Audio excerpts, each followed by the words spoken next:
Assalamualaikum warahmatullahi wabarakatuh. Saya Ripka Firgina Petirani dengan NIM B1B1211174 akan menjelaskan tentang potensi laut dan nelayan dari buku yang berjudul Kemaritiman Indonesia Maju dan Berdaya Saing.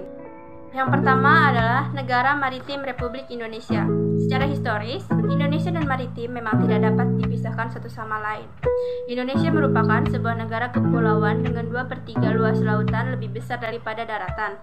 Dalam Kamus Besar Bahasa Indonesia atau dalam KBBI, arti maritim adalah berkenaan dengan laut atau berhubungan dengan pelayaran dan perdagangan laut.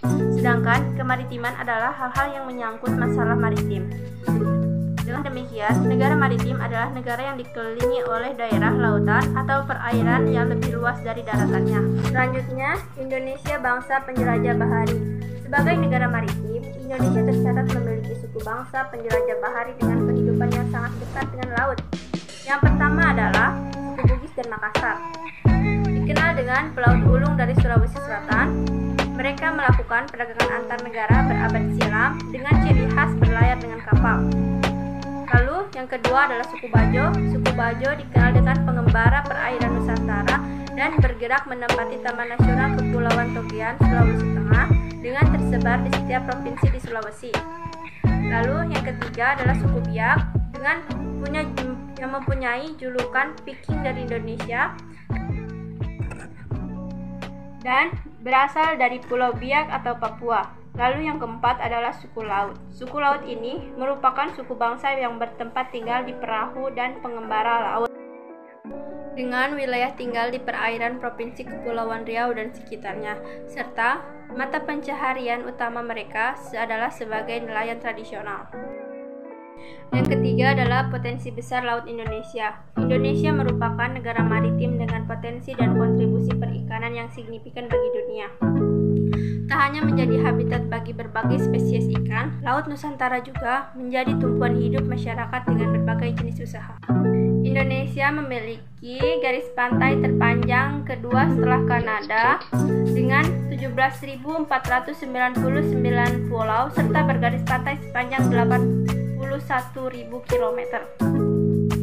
Yang keempat, Indonesia kaya akan ikan dan hasil laut. Dikelilingi oleh samudra yang luas, membuat Indonesia menjadi negara yang kaya akan hasil laut. Dari jenis ikan hingga hasil laut, Indonesia yang menjadi favorit untuk ekspor yaitu ikan kerapu dari Natuna. Perairan laut Indonesia juga menyimpan potensi sumber daya dan hayati yang melimpah. Masih banyak wilayah perairan Indonesia yang memiliki potensi ekonomi namun terkelola secara memadai. Hasil laut Indonesia itu sendiri meliputi yang pertama adalah udang. Udang merupakan makanan laut yang paling sering dikonsumsi oleh seluruh orang di dunia. Hewan laut ini dapat ditemukan di hampir semua perairan sungai dangkal hingga laut dalam dan tentunya setiap kawasan tersebut udang yang ditemukan jenisnya berbeda-beda. Lalu yang kedua adalah kepiting. Kepiting merupakan hewan yang berkaki 10 dan mengacu pada 10 alat gerak. Yang ketiga adalah rumput laut.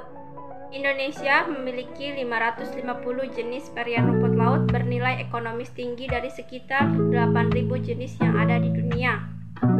Merajuk data yang dirilis oleh Organisasi Pangan dan Pertanian atau PBB, pada 2019, Indonesia menjadi produsen nomor 1 di dunia untuk rumput laut jenis Eucheuma cattoni dan menguasai lebih dari 80% pasokan untuk dunia.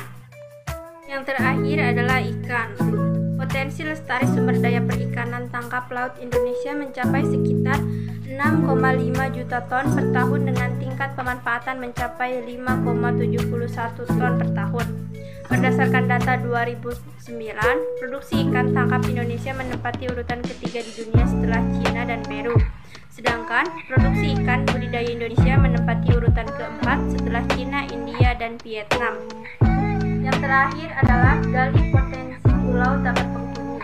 Indonesia merupakan negara kepulauan yang sangat luas dengan perkiraan memiliki sekitar 17.504 pulau, mulai dari Sabang hingga Merauke. Setiap pulau memiliki pesona khasnya masing-masing. Namun, ada juga pulau-pulau yang ternyata tidak berpenghuni. Sektor yang bisa digali manfaatnya dari pulau yang tidak berpenghuni tersebut adalah yang pertama, produksi garam. Lalu biofarmakologi laut, selanjutnya manfaat air laut selain energi.